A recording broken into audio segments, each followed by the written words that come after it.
Traveler? Paimon?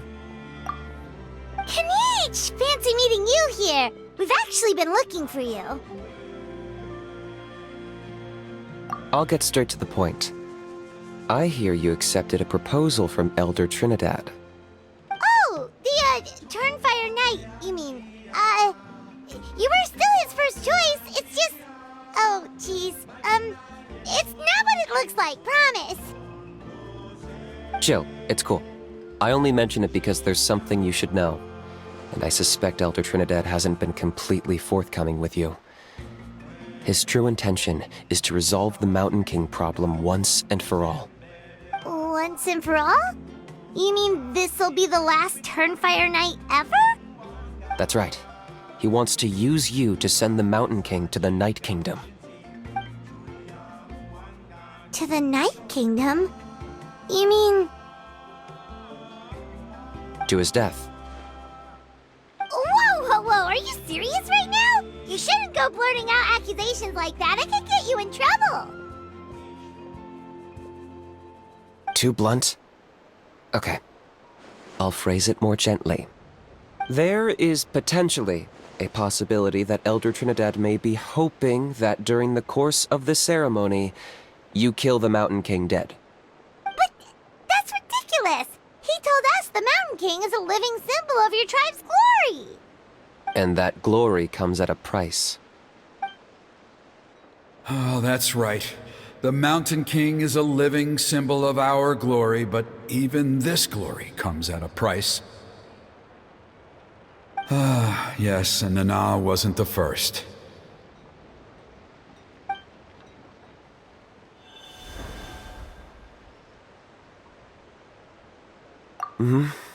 She likely won't be the last to lose her life either.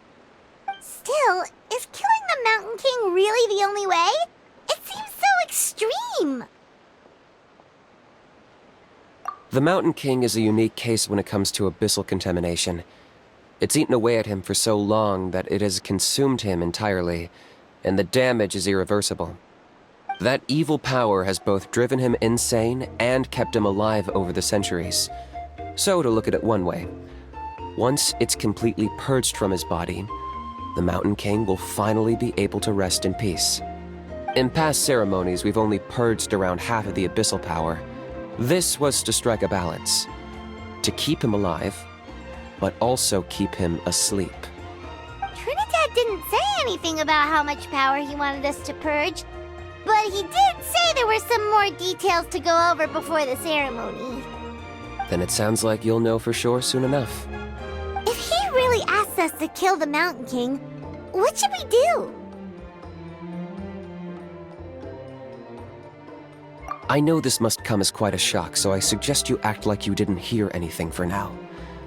But would you have time to visit the chief after your meeting with Elder Trinidad? I'd like to make a deal with you. What kind of deal? One that comes at a very reasonable price. I'm sure you have plenty of other questions, but we can talk more later. Good. See you soon.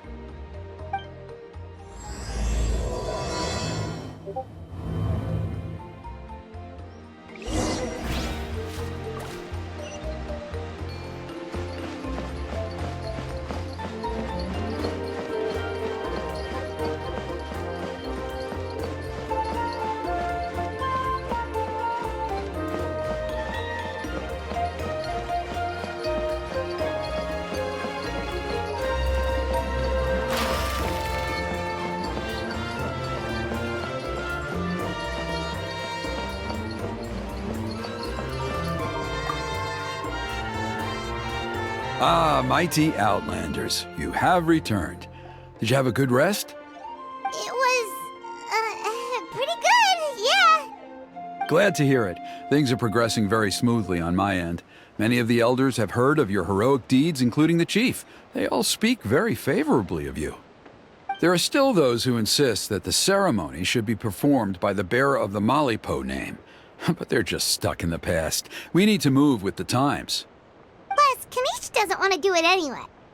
Exactly. So, now, it's time for us to discuss the finer details of the ceremony. We covered the fire lighting part of the proceedings yesterday. The next part is the purification of the Mountain King. It's quite simple. You just need to use the sacred flame. We've done it plenty of times before, and it's always very routine. I'm sure you won't have any problems.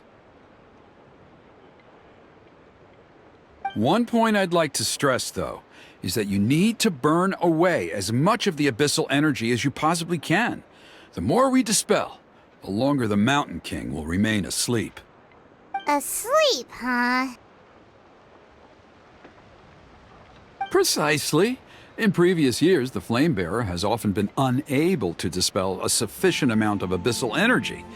That's the only reason why we have to perform the ceremony on a regular basis. But I understand that you have a lot of experience fighting against the Abyss, and you seemed to wield the sacred flame quite effortlessly yesterday. With your help, I'm optimistic this time we can dispel all the remaining abyssal energy from the Mountain King's body, freeing us from this ever-looming threat for many years to come. Traveler?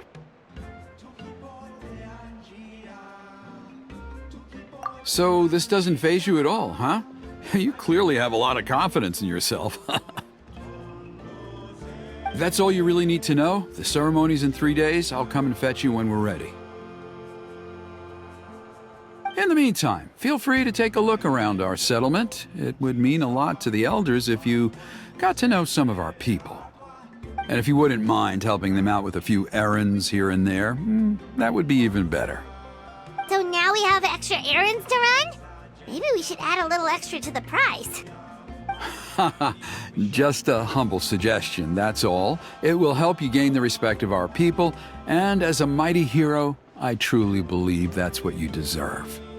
I'll be sticking around for the next few days, so if you have any questions, you know where to find me. Seems like Kinich was right. We should go meet up with him right away. Emotional support is important.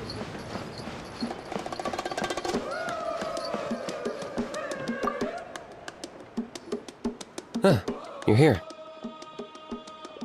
Kinich! Elder Trinidad said that... I can tell.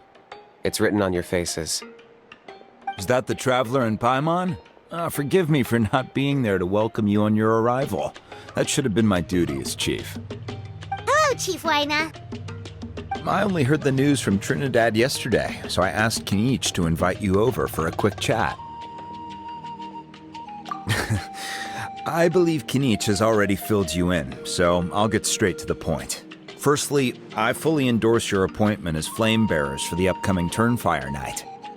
However, I would like to request that you take steps to ensure the Mountain King's safety. Every child of our tribe grows up hearing the tales of our heroes, from Yupanqui the Firebringer to Burkina and the Mountain King who fought against the Abyss.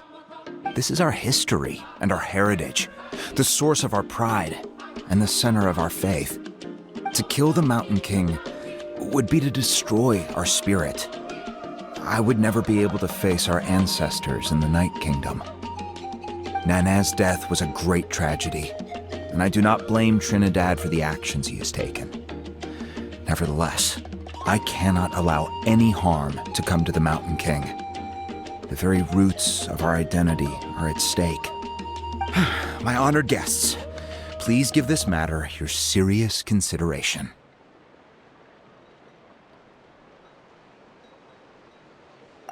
Perhaps there is, but despite all our attempts to contain the situation over the years, we've not found it. Right now, I should like to hear where you stand on this matter. Though I sense that your mind is not yet made up, I'm still comforted by your words. There are 3 days left before the ceremony. I hope they will bring you clarity. So, Kinich, earlier you were saying that... Let's walk and talk. I'll show you around the tribe. That works too. Paimon needs to get some air after this.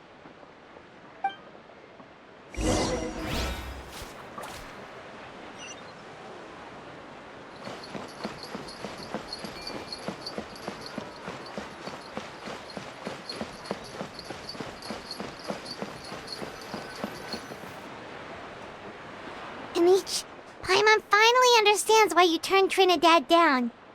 You knew what he was planning, didn't you? That's why you didn't want to be the Flamebearer this time, because it's a double-edged sword. The whole Mora thing was just a sneaky excuse. Double-edged sword is right. But my response wasn't merely an excuse. To solve this exceptional problem, an exceptional price must be paid. I'm working on it.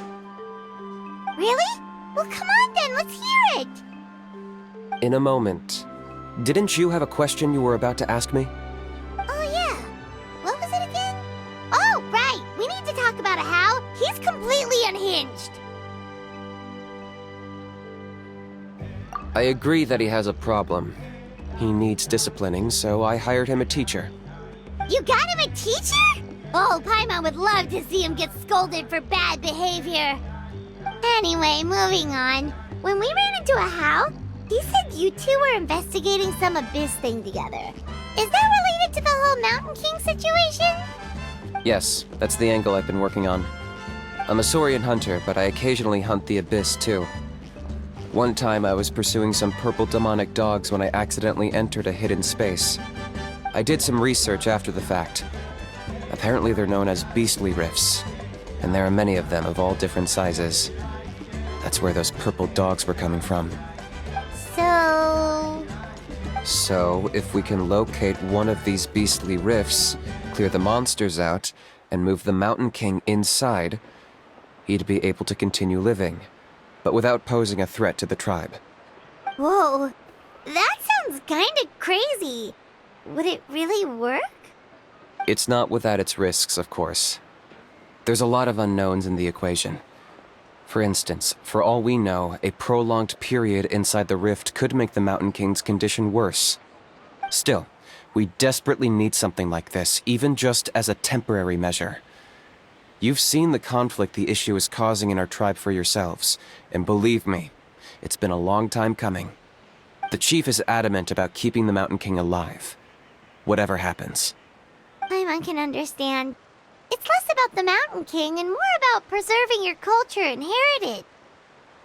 Yes, but on the flip side, you've got people like Elder Trinidad, who is more concerned about protecting the people he cares about now and into the future.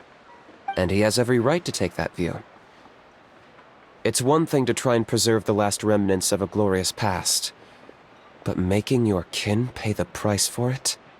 No one can seriously tell them that's a fair trade. You're right. There's no easy answers here. Let's leave that to one side for a moment and assume we go with your plan. How do you actually intend to find one of these beastly rifts? Because at least in our experience, the dogs open the rifts when they want to attack us, not the other way around. I think I know a way. You have any better ideas? Not at the moment, but it just feels like using the power of the Abyss for our own ends isn't gonna end well. After all, the Abyss is what turned the Mountain King into a monster in the first place. People are gonna think you've lost your marbles. If it doesn't end well, then that's the price we pay. Everything in the world comes at a price. Even when Yupanqui, the Firebringer, stole the Turnfire, it cost him dearly. The Mountain King's erratic outbursts have brought tensions within the tribe to a boiling point. Unless this gets resolved quickly, everyone will be stuck in a stalemate. All right, so what's this deal you wanted to make with us? We're hardly experts on exploiting abyssal power. All I need you to do is keep people away from me. I'm getting harassed on a daily basis by people trying to convince me to be the Flame Bearer. I can't afford to waste all my energy dealing with them. If you help me out, there'll be a gift for you in return. Ooh, what kind of gift? Something well worth your while, I'd say. Just keep doing what you've been doing. Integrate yourself with the tribespeople, so everyone comes to terms with the fact that we have a new flame bearer. That way, I won't have an endless stream of people coming to beg me to join the ceremony, and I can focus on finding a way to summon the beastly rift. Then, when the day of the ceremony comes, we'll move the Mountain King into his new home. still sounds pretty crazy. Even for a daredevil like you, that's dangerous. And even if it works, what if neither Chief Lina nor Elder Trinidad are happy with it? Have you thought about what you'd do then? At least the two of them would finally be on the same side of the issue, leaving only me on the opposing side. The tribe needs leaders like them far more than a Saurian hunter for hire like me.